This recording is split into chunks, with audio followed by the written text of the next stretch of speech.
E hoje vamos falar de uma classe de droga polêmica que divide muita opinião por aí, mas que é importantíssima na medicina e capaz de reduzir mortalidade cardiovascular quando bem indicada. Tu sabe que classe de droga é essa? Eu tenho certeza que você conhece. São as estatinas. Isso mesmo, vamos aprender sobre elas.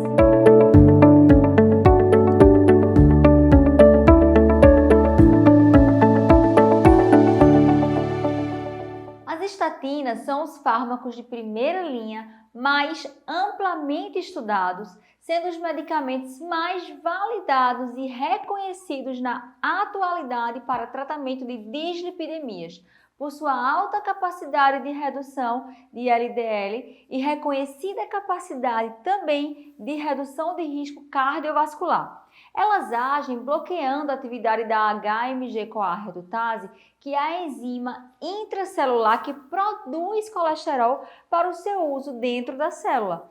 É um bloqueio competitivo. Com esse bloqueio, a célula deixa de fabricar seu próprio colesterol, torna-se pobre em colesterol e passa então a sintetizar maior quantidade do receptor BE para captar maior quantidade de colesterol do sangue para dentro do meio intracelular, reduzindo assim a hipercolesterolemia. Dessa maneira, por aumentar a quantidade de receptores BR na membrana celular, as estatinas conseguem aumentar a captação celular de todas as lipoproteínas com interação com os receptores BR, ou seja, a LDL, o VLDL e os remanescentes também de quilomicrons. Dessa maneira, as estatinas reduzem não apenas o LDL, mas também a trigliceridemia por retirarem do plasma as lipoproteínas ricas em triglicerídeos. Além disso, as estatinas também aumentam a atividade da acetilcolesterol acetiltransferase, a ACAT, por efeito indireto pelo aumento da captação celular de colesterol e reduzem a síntese intracelular de substâncias pró-inflamatórias, como o mevalonato, radicais de isoprenil, diminuindo o estado inflamatório sistêmico associado às dislipidemias e o risco cardiovascular do indivíduo. Estudos têm mostrado que a maior atividade das células em sintetizar o seu próprio colesterol acontece mais à noite, provavelmente por ser o período em que chega menos colesterol proveniente da dieta se o indivíduo não tiver um hábito comedor noturno. Dessa maneira, os estudos comprovaram que as estatinas de meia-vida mais curtinha, como a simvastatina, a lovastatina, a pravastatina e a fluvastatina, têm mais eficácia quando elas são ingeridas no período da noite. Já as estatinas de meia-vida mais longa, como a rosuva, a atorvastatina e a pitavastatina, como se tornam circulantes, exercendo o efeito durante muito tempo, não precisam necessariamente ser administradas no período da noite, podendo ser administradas em qualquer horário do dia. A potência em reduzir o LDL e as outras frações de colesterol varia conforme o tipo de estatina e a sua dose. E o valor de LDL pode cair de 20% até 55%, geralmente reduzindo-se em mais 6% a cada vez que a gente dobra a dose dessa estatina. A maioria das estatinas tem metabolismo hepático e excreção fecal, por isso geralmente não precisa corrigir dose para disfunção renal. As estatinas são contraindicadas na gravidez, na lactação. É recomendado que sejam evitadas em crianças com menos de 10 anos de idade, são contraindicadas em menos de 8 anos de idade, devendo-se avaliar o risco-benefício para a criança conforme o seu nível de LDL e os fatores de risco associados. As estatinas disponíveis atualmente são a pitavastatina, na dose de 2 a 4 miligramas, que é capaz de reduzir ali o LDL em torno de 30% a 40% e os triglicerídeos em torno de 15% a 20%. A lovastatina, que varia de 10 a 80 miligramas, que pode reduzir o LDL em torno de 20% a 35%. A fluvastatina, na dose de 20 a 80 miligramas por dia, que é capaz de reduzir ali o LDL em torno de 20% a 35% e os triglicerídeos até 25%.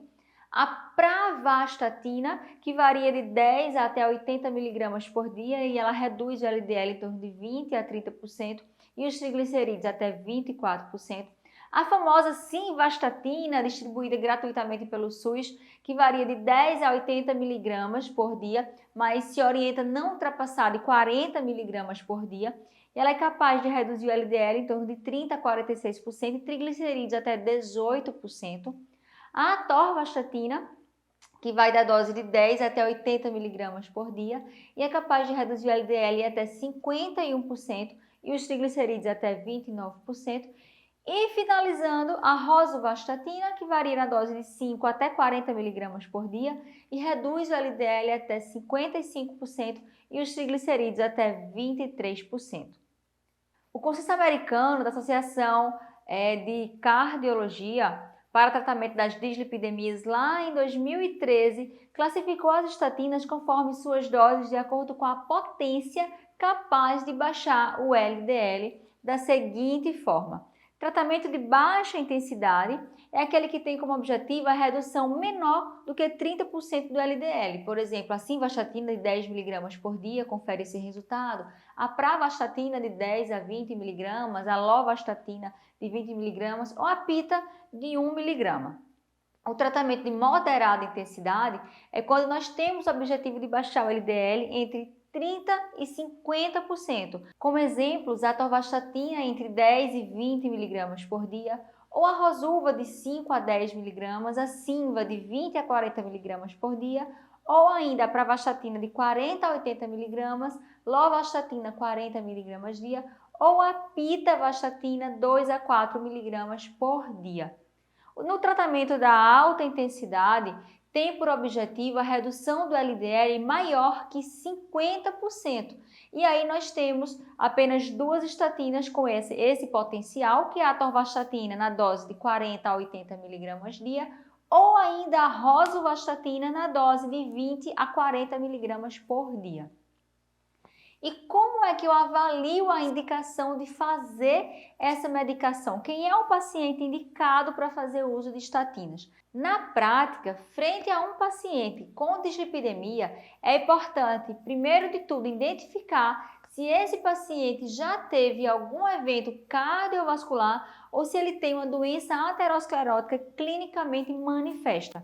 Estes já se enquadram em uma categoria de muito alto risco cardiovascular, sendo necessária uma abordagem mais agressiva na tentativa de prevenir um novo evento com o uso de estatina, possivelmente de alta intensidade e algumas vezes ainda em associação com outras drogas antilipêmicas, na prevenção secundária. Os demais pacientes devem ter o seu risco cardiovascular estratificado. Aqueles com hipercolesterolemia grave, leia-se por grave o LDL maior ou igual a 190 mg por decilitro, independente da idade, e adultos entre 40 e 75 anos portadores de diabetes mellitus são considerados categorias de alto risco cardiovascular e provavelmente irão iniciar tratamento com estatina. Já os adultos entre 40 e 75 anos de idade que se encontram fora das categorias anteriormente citadas devem ter o seu risco estimado pela calculadora de risco cardiovascular em 10 anos. A SCVD, por exemplo, é uma das calculadoras utilizadas. Recentemente, a American Heart Association sugeriu a classificação de risco de um evento cardiovascular em 10 anos através do cálculo de uma ferramenta que classifica em baixo risco, indivíduos com menos de 5% de eventos em 10 anos, risco limite ou borderline, aqueles pacientes com risco de 5 até 7,5 a menor que 7,5% de eventos em 10 anos. Se o indivíduo tem entre 7,5% e menos que 20% de risco em 10 anos, ele é considerado intermediário, e maior ou igual a 20% é um paciente de alto risco cardiovascular. No caso de crianças e adolescentes até 19 anos de idade, não há habitualmente necessidade de estratificar risco cardiovascular. Para os adultos jovens entre 20 e 39 anos de idade, é feita a estimativa de risco ao longo da vida, o Lifetime ASCVD Risk. A estratificação de risco é uma orientação para a indicação do início do tratamento, mais fatores individuais e condições clínicas específicas apresentadas pelos pacientes podem aumentar o risco e devem ser levadas em consideração na hora da decisão terapêutica. As estatinas têm efeitos colaterais? Claro que elas têm, como qualquer outra classe de droga, e os mais comuns são cefaleia, fadiga, intolerância digestiva, mialgia e hepatotoxicidade. A mialgia pode aparecer semanas ou até anos após o início do uso da estatina. Em estudos clínicos, sua incidência foi apenas de 0,1%. Mas na prática pode chegar até 10%, principalmente naqueles pacientes que já têm doenças prévias, hipotireoidismo, doenças osteomusculares, que fazem uso de múltiplas medicações ou que têm múltiplas comorbidades. Pode aparecer com ou sem elevação da CPK, chegando em raríssimos casos a acontecer rapidomiólise. Casos de elevação assintomática de CPK em até 10 vezes o limite superior da normalidade podem ser apenas acompanhadas. Em casos de elevações maiores que 10 vezes o limite superior ou em pacientes com sintomas de dor muscular, o medicamento deve ser descontinuado com tentativa depois de substituir por uma outra estatina.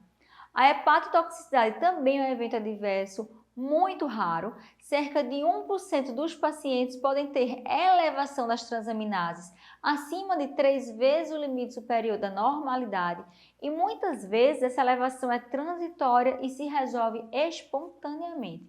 Recomenda-se fazer a avaliação das transaminases 12 semanas após a introdução da estatina ou aumento de dose da mesma, e a suspensão do fármaco está indicada se houver elevação persistente das transaminases acima de 3 vezes o limite superior da normalidade ou em caso de afecção hepática aguda ou disfunção hepática grave. Elevações estáveis e assintomáticas das transaminases, como ocorre no caso de esteatohepatite, não contraindicam a introdução e a manutenção do uso das estatinas. Tem se falado recentemente sobre o possível aumento do risco de diabetes com o uso das estatinas, depois principalmente da publicação do estudo Júpiter, realizado para estudar a rosuvastatina, que mostrou maior incidência de diabetes em usuário dessas medicações. Vários estudos mais novos vêm mostrando aumento do risco de diabetes em usuários de estatina. Esse risco parece ser menor com a pitavastatina e talvez o efeito seja a diminuição da produção de insulina pela célula beta, que fica mais rica em colesterol intracelular. Uma possível explicação para esse fato seria o aumento da captação de colesterol por maior expressão do receptor BE, ocasionando assim uma maior concentração de colesterol oxidado dentro da célula beta e com isso reduzindo a sua capacidade de produzir insulina. No entanto, como nós sabemos que a principal causa de mortalidade na população portadora de diabetes é a doença cardiovascular, a maioria das sociedades concordam que o risco-benefício de manter a estatina e fazer uso da estatina nessa população continua sendo favorável e benéfica. A rosuvastatina é a estatina com menor risco de miopatia, seguida pela atorvastatina, e a estatina com maior risco de miopatia que nós temos é a simvastatina, principalmente na dose de 80 mg por dia, por isso que não é aconselhada fazer essa dose. A genfibrosila é o fibrato que mais interage com as estatinas por inibição do metabolismo destas e por isso a associação dessas duas classes de fármacos aumenta o risco de miopatia. O que nós temos para falar hoje sobre estatina é isso. Espero que tenha tirado algumas dúvidas de vocês em relação à demência que muito se questiona. Não existe estudo comprovando em seres humanos que o uso de estatina possa levar a qualquer quadro demencial. Então, hoje em dia ainda nem se consta isso nos efeitos colaterais da droga. Tá certo? Qualquer dúvida nos mandem pelo YouTube, pelo Instagram, que será sempre um prazer respondê-los.